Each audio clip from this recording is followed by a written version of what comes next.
नमस्कार, जय हिंद, जय भारत। किन्हीं तकनीकी कारणों से वो पिछला एपिसोड बंद हो गया था। तो जो ये कहा जा रहा है, ये वाला जो है ये एपिसोड ये उसी का एक भाग है। तो दोनों को मिला करके अब आप लोग देखिएगा।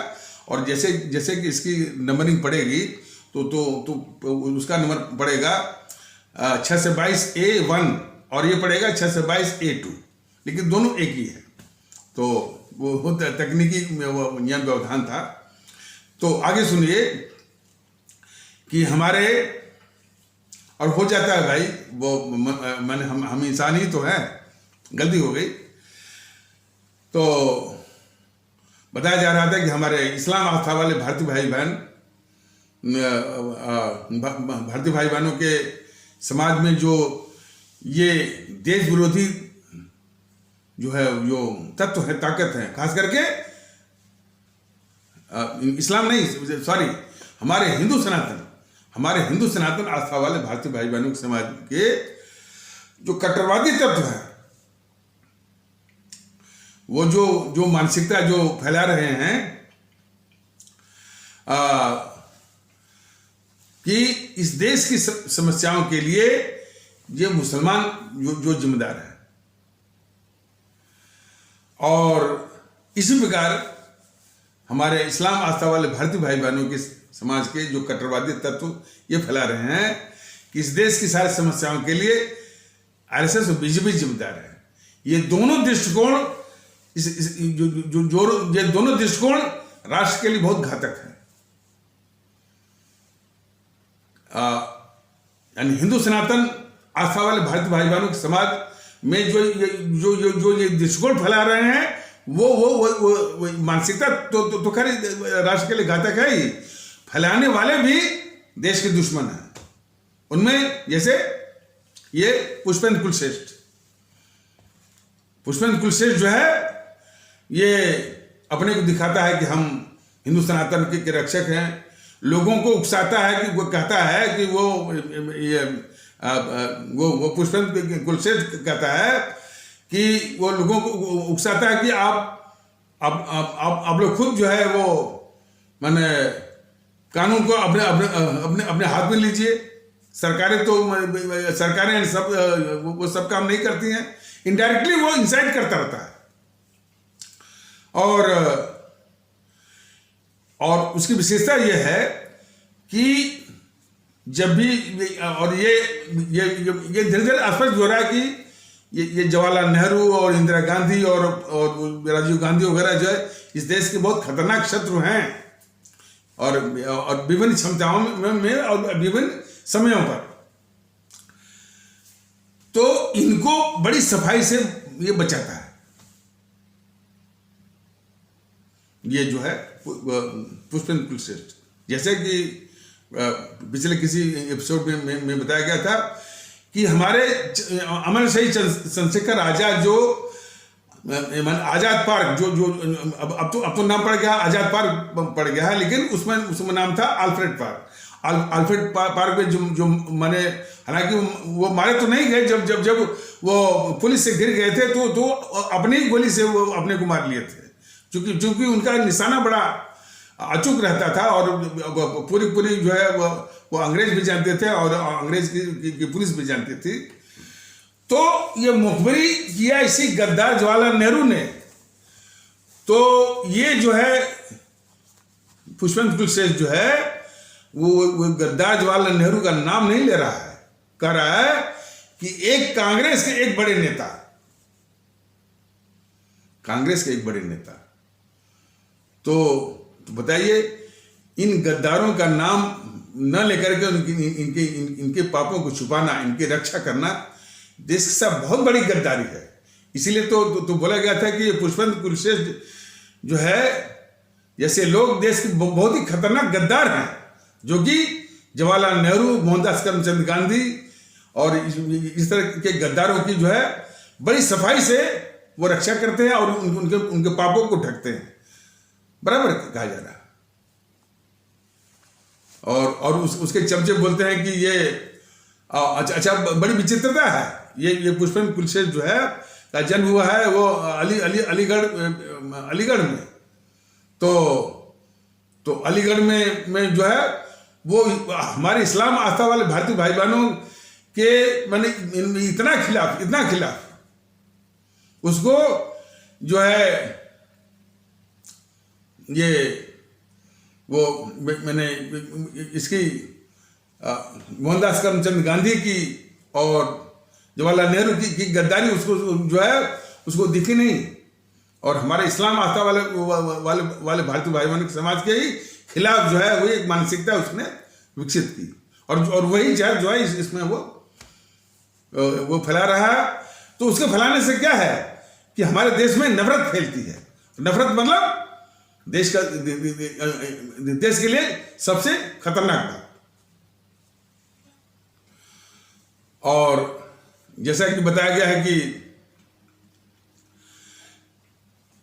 कि पुष्पेंद्र कुलश्रेष्ठ का जो विरोध होता भी है, खास करके हमारे इस्लाम आस्था वाले भारतीय भाई बहनों के समाज के जो धर्म गुरु हैं, वो सिर्फ इसीलिए इसका विरोध करते हैं कि वो इस्लाम आस्था पर आक्रमण करता है।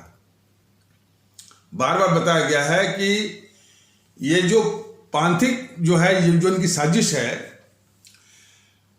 जैसे कि ये सलमान खुर्शीद ने कहा, ये बताया गया है कि एक सलमान खुर्शीद क्या हजारों या लाखों सलमान खुर्शीद आ जाएं और इस तरह से आक्रमण करें, आलोचना करें हमारे यानी हिंदू सनातन जो कि सबसे पुराना विश्वास है, पुरानी आस्था है, पुरानी परंपरा भी है, दर्शन है, उसके विचार हैं, उसकी महानता पर कोई आंच नहीं आने वाली है, कोई फर्क नहीं पड़ने वाला है। और सभी लोग जानते हैं कि इसकी तुलना जो उसने बोको हराम से या इसी से जो किया है, ये सभी लोग जानते हैं, उसको कोई फर्क नहीं पड़ेगा।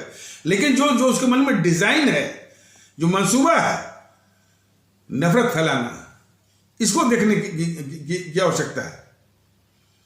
लेकिन वो जानता है कि जो हिंदू सनातन आस्था वाले भारतीय भाई बहनों का समाज के जो कट्टरवादी तत्व हैं, वह देश की बातों पर जो है वो विरोध हमको नहीं करेंगे, पांथिक बातों पर। तो उसी प्रकार हमारे इस्लाम आस्था वाले भारतीय भाई बहनों के समाज से अपेक्षा है और उनसे ये विनती है कि वो यानी आरएसएस बीजेपी पर ही निशाना न साधें, बल्कि इस देश के शत्रु जो है माने जीएनपीसी और वाम दलों को इस देश का दुश्मन माने। आरएसएस बीजेपी इसे जीएनपीसी, खासकर जीएनपीसी के उपकरण हैं, हथियार हैं, औजार हैं उनके मंसूबों को पूरा करने के लिए। इसलिए आपका निशाना जो है वो जीएनपीसी होना चाहिए, वामदल होना चाहिए, न कि सिर्फ जो उनका औजार है ये आपका बीजेपी और आरएसएस। और औजार है, कई ऐसे मौके हैं। अरे जब ये डिस्कशन होता है, देखिए ये चीजें बड़ी बारीकी से समझने की जरूरत है।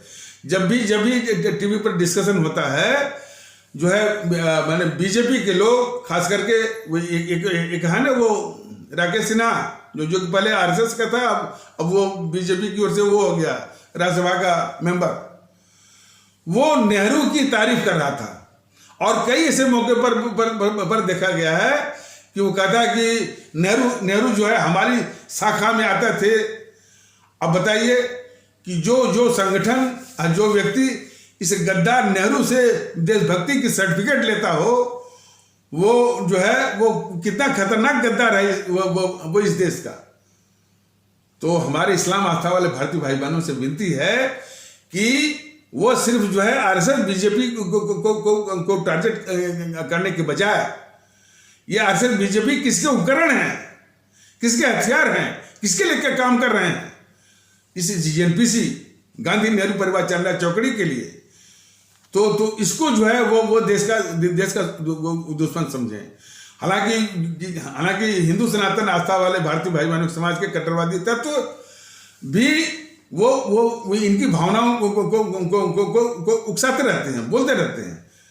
तो आप भी इनकी बातों पर भड़के मत।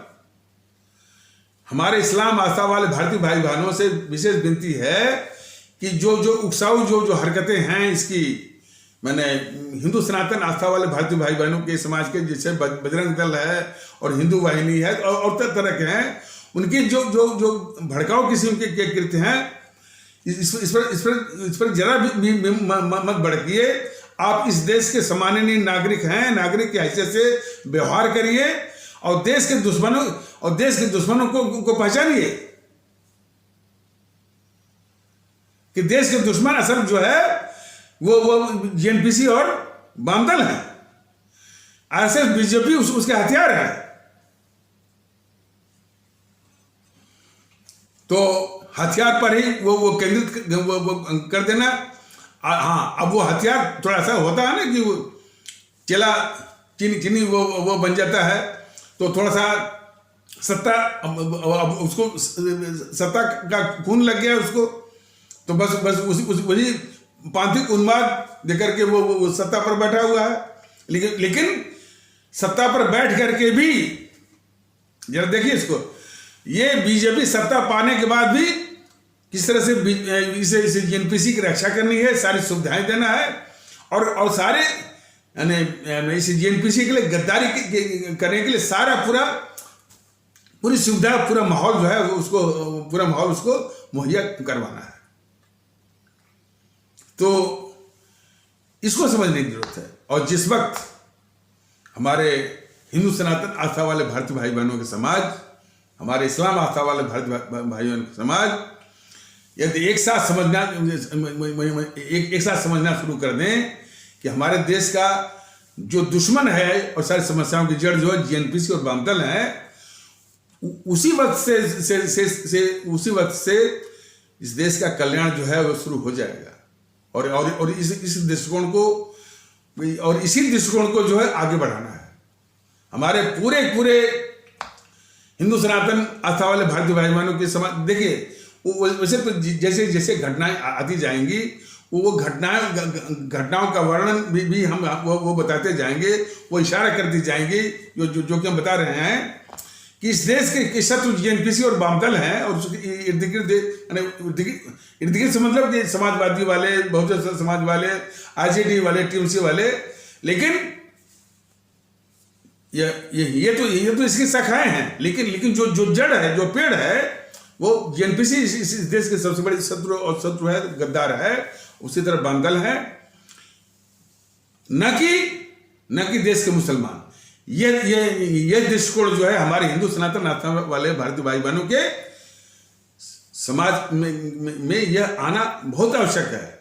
और उसके साथ साथ जो ये पांथिक आधार पर जो इस तरह की बात जो फैलाते हैं कि नहीं इस देश के असल दुश्मन मुसलमान है, वो तत्व भी इस देश के खतरनाक दुश्मन हैं, यह भी जो है वो समझने की आवश्यकता है। और उसी प्रकार उतनी ही समझ हमारे इस्लाम आस्था वाले भारतीय भाई बहनों को भी मानना पड़ेगा कि इस देश के असल दुश्मन जो है जेएनपीसी और वामदल हैं। बीजेपी और आरएसएस इसके इसी जेएनपीसी के उपकरण हैं, उनकी रक्षा करने के लिए और उनके सारे मंसूबों को पूरा करने के लिए। इसलिए आपका निशाना बीजेपी आरएसएस न होकर के जेएनपीसी पर होना चाहिए और जेएनपीसी को शून्य करना है। इसलिए सबका लबेलुबाब जो है वो भारतीय जनता दल यही बता रहा है कि आप सभी लोग एक होकर के, इसीलिए देखिए भारतीय जनता दल तो जो है पूरे देश में एक भारतीयता का मालूम, भारतीयता के आधार पर सबको एक करने की मुहिम वो चला रहा है। लेकिन देख रहा है कि इस भारतीयता के कोशिश के रास्ते में कितनी खतरनाक शैतान ये पड़े हुए हैं और इन शैतानों का बगैर नाश किए जो है वो भारतीय एकता स्थापित करना बड़ा मुश्किल है। जितना खतरनाक शैतान ये जेएनपीसी और वामदल है, तो जेएनपीसी को पालने वाला, पोसने वाला, उसकी रक्षा करने वाला, उसका उपकरण बनने वाले ये बीजेपी और आरएसएस, इनका भी नाश जो है बहुत जरूरी है। तो रास्ता क्या है? ईवीएम मशीन पर, भारतीय एकता के आधार पर ईवीएम मशीन पर आप जो है वो माकूल जवाब दीजिए। समाधान वहीं से शुरू होगा, लेकिन दृष्टिकोण ये पालना पड़ेगा कि सारे जो है वो हिंदू सनातन आस्था वाले भारतीय भाई बहनों का समाज, वो जो हमारे इस्लाम आस्था वाले भारतीय भाई बहनों के समाज को निशाना बनाने के बजाय समझे कि इस देश के दुश्मन जेएनपीसी, गांधी नेहरू परिवार, चांडाल चौकड़ी काकस है, वामदल है, न कि हमारे वो मुसलमान है। और उसी प्रकार हमारे इस्लाम आस्था वाले भारतीय भाई बहनों का समाज, इस समाज जो है वो बीजेपी आरएसएस पर निशाना साधने के बजाय इस देश के दुश्मन जेएनपीसी और वामदलों पर करे। और यदि ये आरएसएस बीजेपी हैं भी तो इसी खतरनाक जेएनपीसी के उपकरण है। तो इन्हीं आवश्यक शब्दों के साथ इस आवश्यक परिचर्चा को यहीं पर विराम दिया जाता है। तब तक के लिए नमस्कार, जय हिंद, जय भारत।